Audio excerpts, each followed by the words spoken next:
दोस्तों, आपका एक बार फिर से सैम एजुकेशन में। और आज हम दूसरे दिन हम आज डिस्कस करने वाले हैं पार्ट वन, जो निर्माण प्रबंधन कंस्ट्रक्शन मैनेजमेंट था, उसके जो चैप्टर्स थे उनके बारे में। आज जो पहला चैप्टर था सिविल निर्माण प्रबंधन, सिविल कंस्ट्रक्शन मैनेजमेंट के बारे में आज हम डिस्कस करेंगे। तो सबसे पहले हम इसका ओवरव्यू लेते हैं कि इसमें कितने टॉपिक्स हमको पढ़ने हैं। तो जो टॉपिक्स हैं उसमें पहला टॉपिक है प्रबंधन तथा प्रबंधक, जिसमें हम कहेंगे मैनेजमेंट एंड मैनेजर।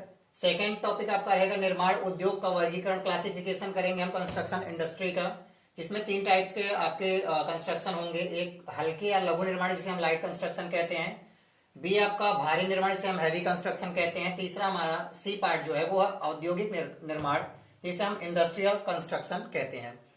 इसमें आपका तीसरा टॉपिक आएगा निर्माण परियोजना के चरण, कितने स्टेप्स होते हैं, जो स्टेजेस होते हैं कंस्ट्रक्शन प्रोजेक्ट के, उनके बारे में हम डिस्कस करेंगे। तीन स्टेज इसमें भी होंगे, जिसमें पहले हम कॉन्सेप्शन करेंगे, परिकल्पना करेंगे किसी भी प्रोजेक्ट का, उसके बाद उसका हम डिजाइन करेंगे जिसे हम अभिकल्पन करते हैं, और तीसरा स्टेप जिसे हम कहते हैं समापन, उसका हम रियलाइजेशन करेंगे। तो टॉपिक के बारे में हम डिस्कस करें तो जो फोर्थ टॉपिक है आपका निर्माण उद्योग के लिए आवश्यक संसाधन, क्या क्या चीजें निर्माण जो हम कंस्ट्रक्शन करेंगे उसमें क्या क्या चीजें आएंगी। सबसे पहले तो आएगा आपका पूंजी, अर्थात रुपया पैसा, जो भी आपका पैसे जो लगेंगे, मनी। सेकंड है सामग्री, कंस्ट्रक्शन के लिए जो मटेरियल की आवश्यकता होगी, उसके लिए क्या क्या मशीन्स, औजार तथा मशीनें जो यूज होंगी। और एक इंपॉर्टेंट पार्ट ये भी है कि उसमें कितने श्रमिक या जो लेबर्स होंगे वो कितने लगेंगे, और उसका मैनेजमेंट किस तरीके से हम उसका मैनेजमेंट करेंगे। तो ये टॉपिक्स पढ़ेंगे हम निर्माण उद्योग के आवश्यक संसाधन में। फिर नेक्स्ट टॉपिक है आपका निर्माण प्रबंधन कंस्ट्रक्शन मैनेजमेंट, और इसकी क्या नेसेसिटी, इसकी आवश्यकता क्या है, निर्माण प्रबंधन की आवश्यकता, इसके बारे में हम डिस्कस करेंगे। फिर नेक्स्ट टॉपिक है आपका निर्माण मंडली, जो एक टीम होती है कंस्ट्रक्शन के लिए, हम उसके बारे में डिस्कस करेंगे, जिसमें तीन लोग होते हैं। फर्स्ट होता है ओनर, जिसे हम मालिक या स्वामी कहते हैं। सेकंड होता है इंजीनियर या आर्किटेक्ट, जिसे हम इंजीनियर या वास्तुविद कहते हैं। और तीसरा ठेकेदार, कॉन्ट्रैक्टर होता है। फिर नेक्स्ट टॉपिक आपका रहेगा इसमें मालिक, इंजीनियर तथा ठेकेदार में संबंध, जो तीन लोग होते हैं मेन किसी भी प्रोजेक्ट को बनाने के लिए, तो उनमें जो रिलेशंस होते हैं वो डिस्कस करेंगे हम इस टॉपिक में। मालिक, इंजीनियर तथा ठेकेदार में संबंध, relation between owner, engineer and contractor. Next topic है आठवां आपका निर्माण कार्य में संभावित बाधाएं, कौन कौन सी समस्याएं, कौन कौन सी प्रॉब्लम्स आएंगी जब हम कोई भी कंस्ट्रक्शन वर्क करने लगेंगे। फिर नेक्स्ट टॉपिक आएगा सिविल इंजीनियरिंग के प्रबंधन के जो मुख्य उद्देश्य होते हैं वो क्या क्या है। फिर हम डिस्कस करेंगे निर्माण कार्य में मितव्ययिता, कैसे हम किसी भी कंस्ट्रक्शन वर्क को इकोनॉमिकल बना सकते हैं, उसमें इंजीनियर्स की क्या भूमिका रहती है, और जो ठेकेदार होता है उसकी क्या भूमिका रहती है। इसमें हम दो पार्ट्स पे डिस्कस करेंगे, एक तो इंजीनियर के द्वारा, और दूसरा हम डिस्कस करेंगे जो कॉन्ट्रैक्टर होता है उसके द्वारा किस तरीके से हम कार्य को मितव्ययी बना सकते हैं। फिर नेक्स्ट आपका लास्ट टॉपिक रहेगा निर्माण प्रबंधन के प्रकार, उसमें आपका प्लानिंग किस तरीके से करेंगे, ऑर्गेनाइजेशन किस तरीके से करेंगे, उसमें हम कितने स्टाफ रखेंगे, किस तरीके से उसको किस डायरेक्शन में करेंगे, किस तरीके से हमें उसमें मोटिवेशन करना है, किस तरीके से उसको कंट्रोल करना है, कैसे हम मालिक और ठेकेदार जो होते हैं और जो इंजीनियर्स होते हैं उनके बीच में हम किस तरीके से कोऑर्डिनेट रखेंगे, और इन सभी के बीच में हम किस तरीके से कम्युनिकेशन रखेंगे। तो ये टॉपिक है। सबसे पहला टॉपिक जो इंपॉर्टेंट टॉपिक हम उसी पे डिस्कस करेंगे। पहला इंपॉर्टेंट टॉपिक है आपका निर्माण उद्योग का वर्गीकरण, क्लासिफिकेशन ऑफ कंस्ट्रक्शन इंडस्ट्री। इसमें जो आपका ये जो होते हैं वो तीन टाइप्स के होते हैं। उसमें हम सबसे पहला टॉपिक लेते हैं हल्के तथा लघु निर्माण। हम किस तरीके से इनको पढ़ेंगे, हम छोटी छोटी जो मेन पार्ट्स रहेंगे उनको हम यहाँ पे नोट करके और उसी के माध्यम से हम इस पूरे टॉपिक को पढ़ेंगे। देखिए, जो हल्के या लघु निर्माण होते हैं उसमें क्या होता है, जो हमें आयोजन जो प्लानिंग करना पड़ता है वो छोटा होता है और उसमें हमें कम साधन की आवश्यकता होती है। फिर इसमें जो चीजें लगेंगी वो ईंट लगेंगे, पत्थर लगेंगे, कास्ट लगेंगे, जिसको हम लकड़ी कहते हैं, इस्पात लगेगा, कंक्रीट लगेगा। इसके अलावा और दो चार चीजें जो छोटी मोटी होती है उनकी भी आवश्यकता होती है। इनका जो लागत होगा वो केवल और केवल लाखों रुपए में हो सकते हैं। फिर इसके अंतर्गत जो कंस्ट्रक्शन का वर्क होता है वो आवासीय भवन बनेंगे, स्कूल बनेंगे, कॉलेज बनेंगे, सड़क बनेंगे, सीवर का काम इसी के अंतर्गत होगा, और सामाजिक तथा व्यवसायिक जो भवन होंगे वो इसी के अंतर्गत आएंगे। इसका जो दूसरा भाग है वो उसमें हम डिस्कस कर रहे हैं भारी निर्माण, हैवी कंस्ट्रक्शन हम किस तरीके से करेंगे और किसे हम हैवी कंस्ट्रक्शन कहेंगे। सबसे पहली बात तो इसमें जो हमारा मटेरियल लगेगा वो ज्यादा से ज्यादा लगेगा, उसमें जो इक्विपमेंट लगेंगे वो ज्यादा लगेंगे, मशीनें ज्यादा यूज होंगी, और उसमें श्रमिकों की आवश्यकता वो अधिक होगी। इसकी जो लागत होगी वो करोड़ों रुपए में होगी, और इसका जो प्लानिंग होगा बड़े पैमाने पर होगा, इसमें जो संसाधन बड़े बड़े संसाधनों का यूज होगा। इसमें जो टाइम ड्यूरेशन रहेगा वो अधिक टाइम लगेगा। और इसके अंतर्गत आप होटल, अस्पताल, महामार्ग, जिसे हम हाईवे कहते हैं, जो रेलवे ट्रैक होता है उसका वर्क, नहर हो गया, डैम हो गया, टनल्स हो गए, पुल हो गया, विद्युत गृह, ये सब सारी चीजें हैवी कंस्ट्रक्शन के अंतर्गत आते हैं। तीसरा है आपका औद्योगिक निर्माण, जिसमें हम क्या करेंगे, औद्योगिक निर्माण किस तरीके से किया जाए, इसमें जो विभिन्न शाखाओं के स्पेशलिस्ट होते हैं उनकी आवश्यकता होती है, तथा जो डिफरेंट ब्रांचेस के अभियंता होते हैं, इंजीनियर्स होते हैं, उनकी आवश्यकता, जैसे सिविल हो गए, मैकेनिकल हो, इलेक्ट्रिकल, केमिकल, इन सभी के अभियंताओं की आवश्यकता होती है। इसमें हमें बहुत बड़े पैमाने पर इसकी प्लानिंग करनी पड़ती है। प्लानिंग जो होनी चाहिए वो स्ट्रांग होनी चाहिए। स्ट्रांग प्लानिंग के अंतर्गत ये जो औद्योगिक निर्माण होंगे तभी हो पाएंगे। इसके अंतर्गत जो आएगा वो ताप बिजली गृह आएंगे, इस्पात के कारखाने हो गए, तेल सोदा कारखाने हो गए, चीनी की मिल हो गई, उर्वरक के प्लांट हो गए, ये जो चीजें आएंगी वो औद्योगिक निर्माण के अंतर्गत आएंगी। सेकेंड आपका इंपॉर्टेंट टॉपिक है जो निर्माण उद्योग के लिए आवश्यक संसाधन।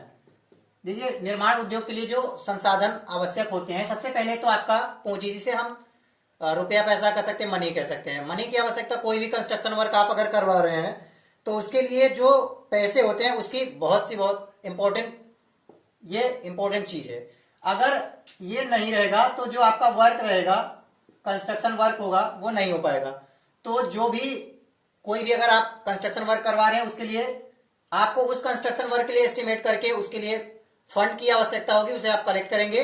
अगर बीच में वो फंड कहीं ना कहीं से रुक जाएगा तो आपका जो समय होगा, समय तो नुकसान होगा ही होगा। इसके साथ साथ आप जो आप वर्क आधा अधूरा करवाएंगे उसका भी आपको नुकसान उठाना पड़ेगा। सेकेंड इसमें आपका आता है सामग्री, मटेरियल।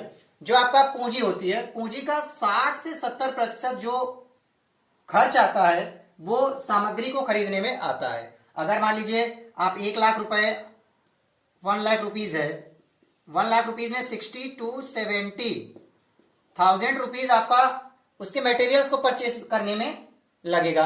अब देखिए, जो मटेरियल्स आते हैं वो कहीं ना कहीं से आते हैं, तो उनका जो परिवहन होता है वो आपको उत्तम तरीके से रखना है, बीच में कहीं बाधाएं ना आए। अगर इनके ट्रांसपोर्टेशन में, मटेरियल के ट्रांसपोर्टेशन में अगर प्रॉब्लम्स आती है तो क्या होगा, जो कार्य का, जो वर्क का, जो कंस्ट्रक्शन वर्क रहेगा उसका जो ड्यूरेशन रहेगा वो इफेक्टिव हो जाएगा। थर्ड टॉपिक आपका है औजार तथा मशीनरी। देखिए, औजार तथा मशीनरी में जो आजकल बड़े पैमाने पे वर्क हो रहे हैं उसके लिए छोटी बड़ी मशीनों की आवश्यकता होती है। तो कोशिश ये रहे कि जो इसमें मॉडर्न जो इक्विपमेंट आए हैं उनका यूज करें, आधुनिक औजार, जिसमें आपका ट्रक, क्रेन, रोलर, कंपक, वाहक, इस प्रकार के जो मशीनें होंगी उनका यूज करेंगे। और जो मशीनों की व्यवस्था होनी चाहिए वो उचित तरीके से होनी चाहिए। फिर नेक्स्ट टॉपिक है आपका श्रमिक। श्रमिक की आवश्यकता किसी भी कंस्ट्रक्शन वर्क के लिए इंपॉर्टेंट है। इसमें क्या होगा, जो वर्क जो होगा वो हस्त मशीनरी कार्य के लिए जो कुशल श्रमिकों की आवश्यकता होगी उसके लिए हमें श्रमिक की आवश्यकता होगी। और जो श्रमिक हो वो साइट के पास ही निवास करें। अगर साइट के पास निवास करेंगे तो वो कार्य के लिए क्या रहेगा, अच्छा रहेगा। फिर नेक्स्ट टॉपिक है प्रबंधन। मैनेजमेंट किस तरीके से करेंगे, जो कार्य होता है स्टार्ट से अंत तक, उसके लिए आपको एक सुदृढ़ मैनेजमेंट की आवश्यकता होती है। कार्य को शुरू कराना, बीच में उसको ले जाना, काम कोई भी कार्य है वो बीच में रुके ना, इसके लिए मैनेजमेंट की बहुत ही बड़ी रिस्पॉन्सिबिलिटी होती है। साइट पे जो कार्य चल रहा होता है उसको दिशा प्रदान करने के लिए मैनेजमेंट का मेन रोल प्ले होता है। अगर मान लीजिए जहां पे मैनेजमेंट ना हो, विदाउट मैनेजमेंट जो वर्क होगा, कंस्ट्रक्शन का जो वर्क होगा वो केवल और केवल ईंट पत्थरों का ढेर कहलाएगा और श्रमिकों का मेला। विदाउट प्रबंधन का कोई भी कार्य इम्पॉसिबल है। नेक्स्ट टॉपिक आपका इंपॉर्टेंट टॉपिक है निर्माण प्रबंधन। निर्माण प्रबंधन किस लिए इंपॉर्टेंट है, देखिए कि चैप्टर का नाम इन सिविल निर्माण प्रबंधन है, तो इसलिए ये टॉपिक बहुत इंपॉर्टेंट है। इसमें क्या होता है, अगर कोई भी हम कंस्ट्रक्शन वर्क कर रहे हैं तो उसमें जो श्रमिक तथा कर्मचारी, जो उसमें स्टाफ के लोग हैं और जो उसमें वर्कर्स हैं, उनका एकजुट होकर किसी एक डायरेक्शन में जो वर्क होगा उसको आगे बढ़ाते हुए परियोजना को जो टाइम ड्यूरेशन दिया रहता है उस टाइम ड्यूरेशन में, और जो उसकी लागत होती है, जो रुपया लगता है उसमें, उस टाइम ड्यूरेशन में उसको पूर्ण करना ही निर्माण प्रबंधन कहलाता है। अब देखिए इसकी आवश्यकता क्यों होती है। पहली इंपॉर्टेंस इसकी आवश्यकता यह है, इसका उद्देश्य इस तरीके से हम समझ सकते हैं कि निर्माण समय में जो कार्य होना चाहिए वो टाइम में होना चाहिए और कार्य अच्छा होना चाहिए, संतोषजनक होना चाहिए। फिर नेक्स्ट इसमें आएगी इसकी आवश्यकता, जो सामग्री है और जो लेबर उसमें वर्क करते हैं, सामग्री फालतू जो वेस्टेज ना हो और जो वर्कर्स हैं उनको अधिक से अधिक मेहनत करने की आवश्यकता ना पड़े। जो नेक्स्ट है इसमें आवश्यकता में, जो उसमें फंडिंग की व्यवस्था है वो लिमिट में रहे। अगर हम कोई भी कंस्ट्रक्शन वर्क कर रहे हैं तो उसमें जो वर्कर्स होते हैं, चाहे उसमें जो भी स्टाफ के मेंबर्स होते हैं, जो भी लोग होते हैं, उनका आपस में सहयोग होना जरूरी है। उसके लिए हम क्या करते हैं, निर्माण प्रबंधन करते हैं। जो वर्क होना चाहिए वो सेफ होना चाहिए और अच्छा हो, और वहां का जो एटमॉस्फेयर होना चाहिए, जो साइट पे हम कंस्ट्रक्शन वर्क कर रहे हैं उसका जो एटमॉस्फेयर होना चाहिए वो अच्छा होना चाहिए। उसके लिए हम क्या करते हैं, निर्माण प्रबंधन करते हैं। जो कंस्ट्रक्शन साइट हो वहां पे दुर्घटना को कम से कम करने के लिए हम निर्माण प्रबंधन करते हैं। नेक्स्ट टॉपिक है आपका निर्माण मंडली, निर्माण दल, जिसे भी हम कहते हैं कंस्ट्रक्शन टीम भी कर सकते हैं।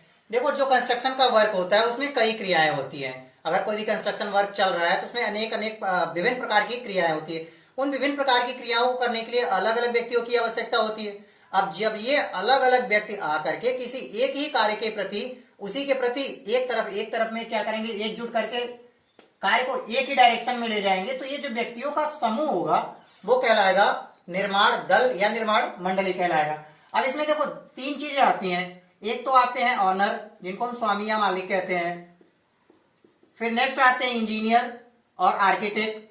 फिर नेक्स्ट आते हैं कॉन्ट्रैक्टर। अब ये तीनों लोग मिल करके टीम बनाएंगे। टीम बनाने के बाद ये क्या करेंगे, किसी भी कंस्ट्रक्शन वर्क को करेंगे। जो पहला चैप्टर था उसके जो इंपॉर्टेंट टॉपिक थे, अकॉर्डिंग टू मेरे हिसाब से जो भी टॉपिक इंपॉर्टेंट थे उनको आज हमने डिस्कस किया।